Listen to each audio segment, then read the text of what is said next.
For centuries, stories of giants have filled old legends, stories of unimaginably tall figures whose steps could shake the earth. But these weren't just stories. Throughout history, there have been real people who reached astonishing heights. In this video, we'll explore the real-life human giants, individuals who defied the limits of human growth and pushed the limits of what we believe is possible. Join us as we uncover 15 real-life human giants that really existed. Number 15, the gentle giant. Joseph Lockard. Martin Jr. wasn't a doctor or a fighter. He was the gentle giant. Born in 1916 in Pennsylvania, Lock Martin was 7 feet 7 inches tall.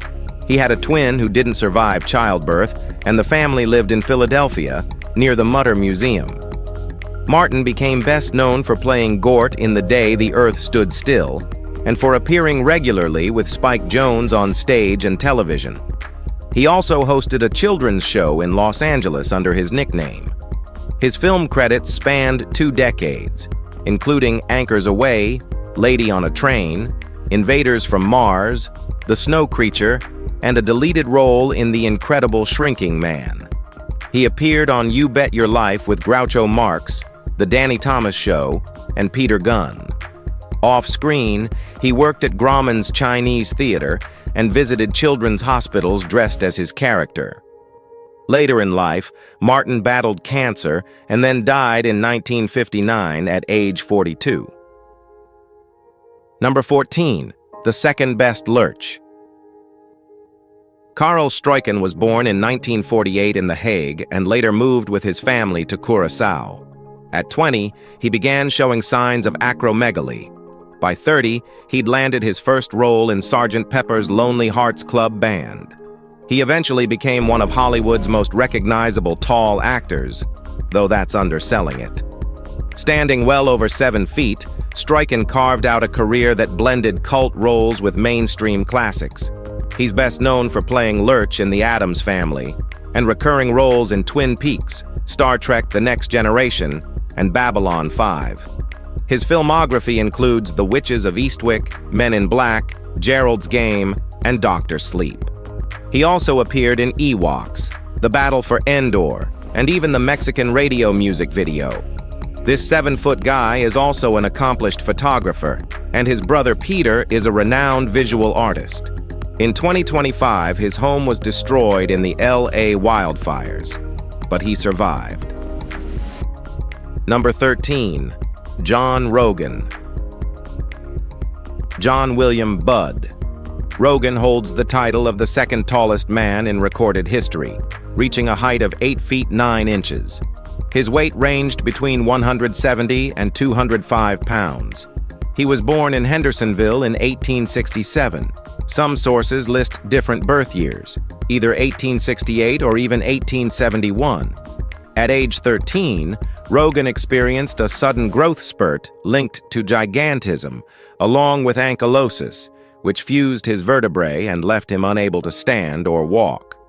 Still, he earned a living selling portraits and postcards at a local train station. Known as the Negro Giant and Living Skeleton, due to his height and slender build, Rogan had a deep voice and a playful demeanor. He moved around using a goat-pulled cart as a wheelchair. His feet were 13 inches long, hands 11 inches. He remains the tallest African-American ever recorded. Though his grave's location is debated, many believe it lies on the old Rogan family farm, possibly sealed within a concrete vault. Number 12, lurching toward legend. Well, we mean Ted Cassidy stood out in every single sense. At 6 feet 9 inches, he towered over most people. But what made him remarkable wasn't his big height. It was what he did with it.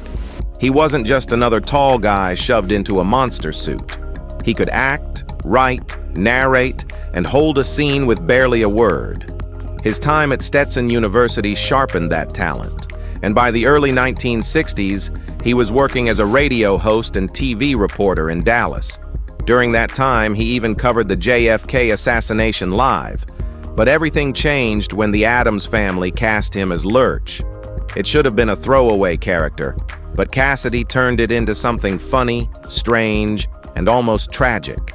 His hand even doubled as Thing. Roles followed fast. A robot in Star Trek, Bigfoot in The $6 Million Man, and the iconic narrator for The Incredible Hulk. He died at 46, with a resume fuller than most get in double the time. Number 11. The Kentucky Giant Boy. Landon Middleoff was born in 1857, likely in Tennessee or we don't know, though he spent a good portion of his life in Kentucky and Michigan. By age 19, he stood 7.5 feet tall. Like many unusually tall men of his era, he joined the dime museum circuit, touring the country with W. Cole's circus in the early 1880s. He became known by the show name The Kentucky Giant Boy, a title likely inspired by earlier performers like Martin Van Buren Bates and John Powers, both dubbed Kentucky Giants.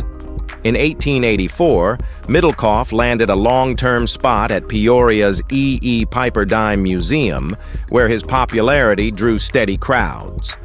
Sadly, his rising career was cut short by tuberculosis. In declining health, he sought care from a friend in Quincy, Illinois. He died there in 1885, just 28 years old. Though lesser known than some circus legends, Middleoff left his mark during a time when height itself was a headline attraction. Number 10. The world's tallest actor. Matthew McGrory from Pennsylvania reached a confirmed height of 7 feet 6 inches and was officially recognized as the tallest actor in film history. By kindergarten, he stood 5 feet tall. Though he never performed in classic sideshows, his work in Carnival and appearances on talk shows like Howard Stern, Maury Povich, and Jenny Jones placed him squarely in modern freak show media. In the mid-1990s, those guest spots led to roles in music videos for Marilyn Manson and Iron Maiden. From there, McGrory appeared in Bubble Boy, Men in Black 2, Charmed, and as Tiny Firefly in Rob Zombie's House of 1,000 Corpses and The Devil's Rejects. Tim Burton cast him in Big Fish, where his character symbolized a surreal, oversized myth. McGrory suffered from acromegaly, the same condition that gave him his height. Sadly, he passed away in 2005 at just 32 years old, leaving behind a very short but unforgettable career. Number 9. The world's tallest exotic dancer. Ricky Kovette knew exactly how to own a stage, and with legs that long, she didn't have to work too hard like others for the spotlight. Measuring 6 feet 8 inches, she built an entire career on towering glamour. In the 1950s and 60s, her name was flashing on burlesque marquees across North America. She called herself the Glamazon, and promoters leaned into it, selling her as the woman with the longest legs in show business. But Ricky wasn't just posing. She trained, she danced, and she knew how to land a laugh. In 1963, she toured nationally and a funny thing happened on the way to the Forum, and she turned up in a couple of cult films, too. After retiring, she moved to Costa Mesa, got into real estate, and eventually married Stuart Jewell, a cinematographer whose work with Disney had won an Oscar. She later appeared in Behind the Burly Q in 2010 and kept writing her memoirs right up to the end. Number 8. The French Giant.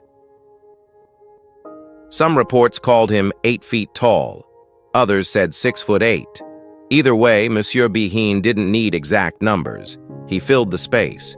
He worked European fairs as a strongman, singer, and comic before heading to the U.S. in 1840, where the sideshow scene was just starting to take root. Behen made himself known at Barnum's American Museum, where he famously clashed with Colonel Goshen. Barnum, always the showman, told them to save the fight for a ticketed performance. That's exactly what happened. He wasn't a one-note act either. In 1862, he shared the stage with Colonel Nutt in Hop O' My Thumb and reportedly lent his voice to Union causes during the Civil War. A decade-long marriage ended badly, with accusations of cruelty, some ugly language, and a reputation that got rougher with time. By 1873, his story ended in Brooklyn.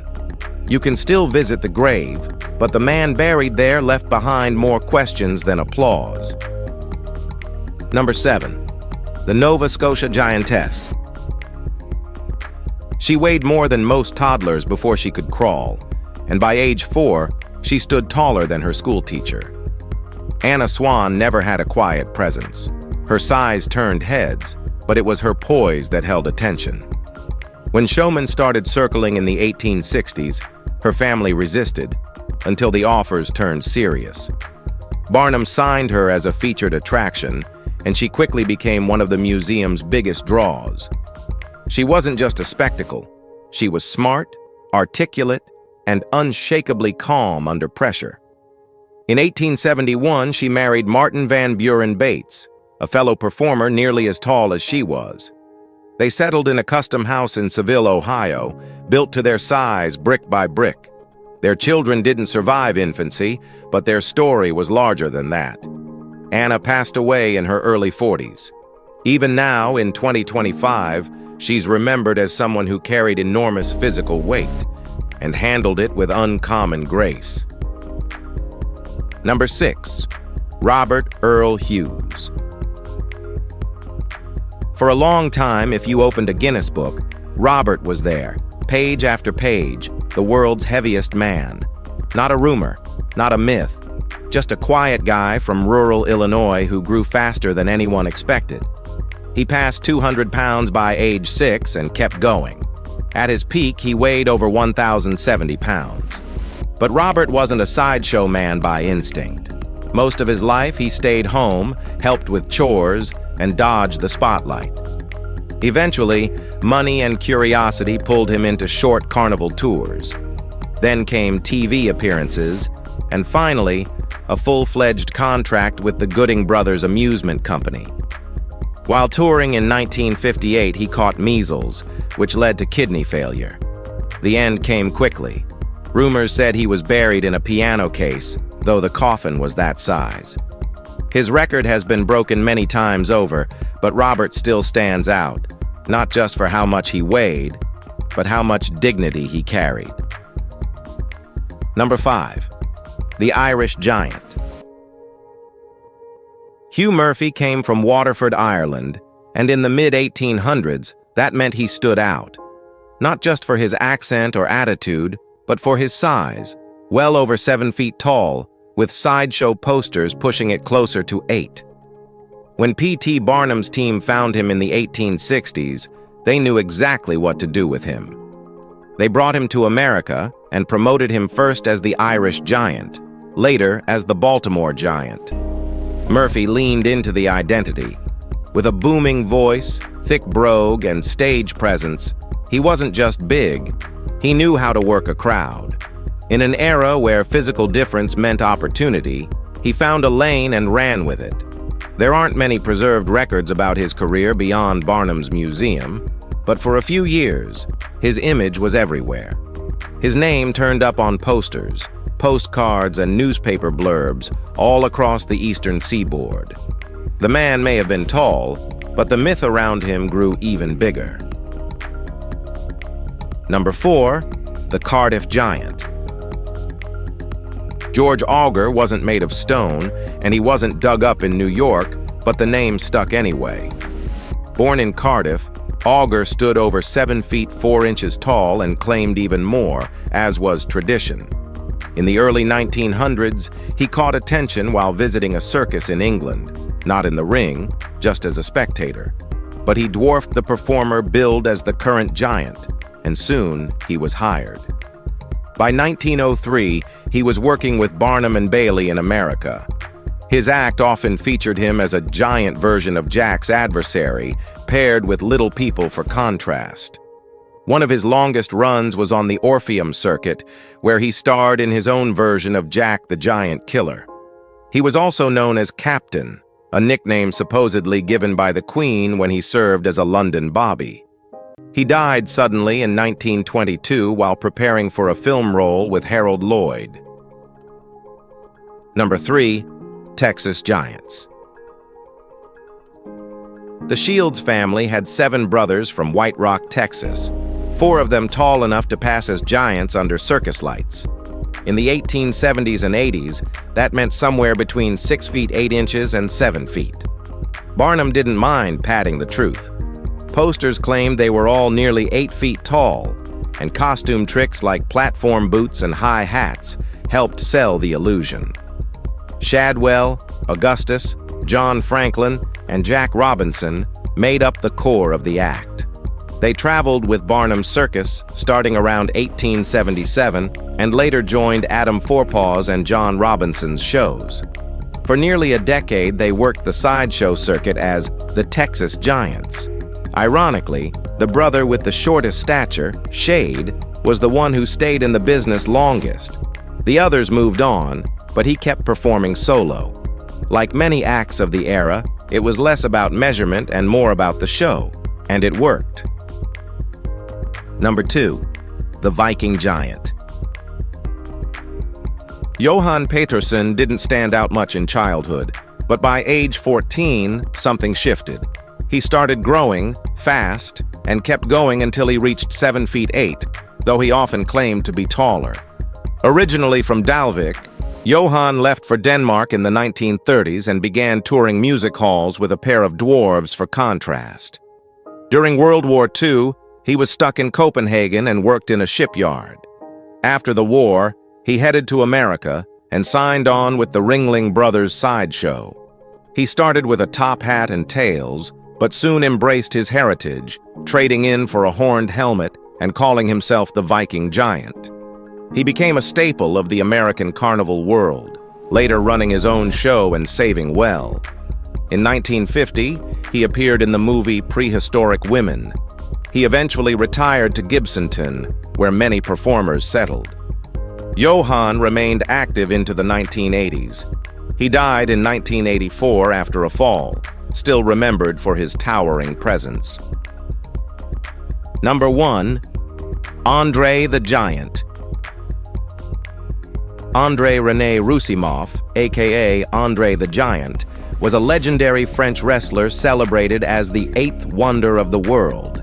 He stood 7 feet 4 inches tall and weighed 520 pounds due to gigantism, caused by excess growth hormone.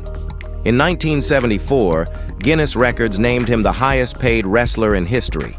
Born in 1946, Andre weighed 13 pounds at birth, with unusually large hands even as a newborn. His mother was 5 feet 2 inches, his father 6 feet 2 inches, yet Andre quickly outgrew everyone. As a child, he worked on his father's farm and had the strength of 3 men. At 18, a Paris promoter named Robert Lagat discovered him and launched his wrestling career in 1966. Andre captivated audiences across Europe, Africa, and Oceania. In the 1980s, his feud with Big John Studd in the WWF became iconic. He passed away in 1993 at age 46 from congestive heart failure linked to diabetes, but his impact on wrestling and pop culture remains unmatched. If you enjoyed this video, please like and subscribe. Thanks for watching, and we'll see you very soon.